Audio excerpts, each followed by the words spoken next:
Yeah, I shot a video not too long ago. I had a Gibson SG like this right here, and man, a lot of people were asking questions about it. It was old. Actually, it was a Gibson Les Paul. It was the one year that Gibson made the Les Paul with this particular body, and people were really interested in that guitar. Well, you know something more important than that guitar is the incredible story that's behind that guitar.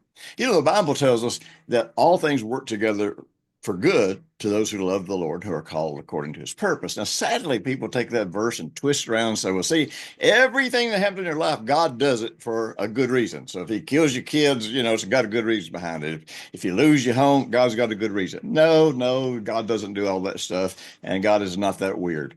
The truth is, whenever we do love God and whenever we are willing to yield to his purposes for our lives, even when these bad things happen, somewhere along the way, God can turn those situations around to where they work for our good or sometimes for other people's good.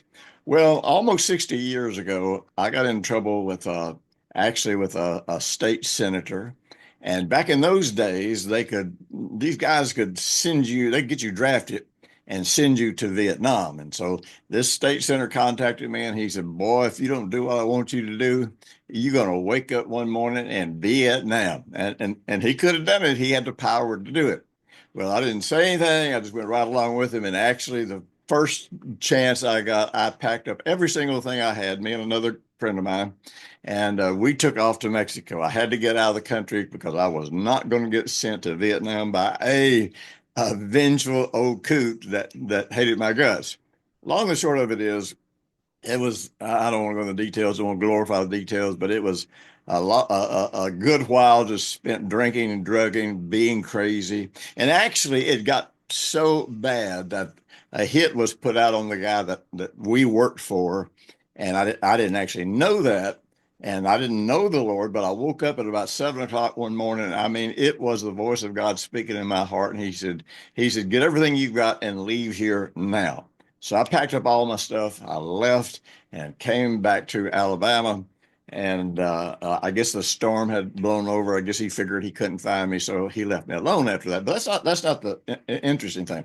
The interesting thing is in this period of time of drugging and binging and boozing and being crazy, that guitar came up missing.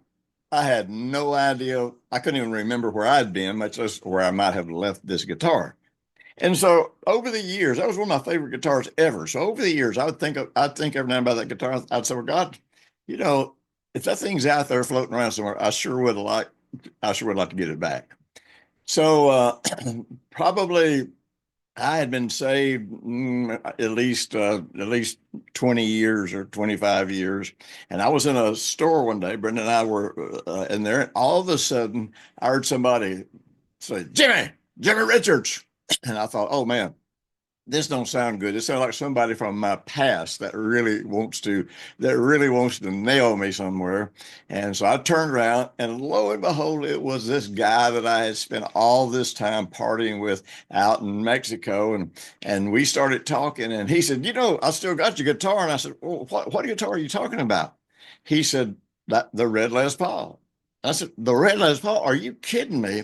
I said, how did you get my red Les Paul? He said, you gave it to me and told me to keep it for you. So I've been holding on to it all these years.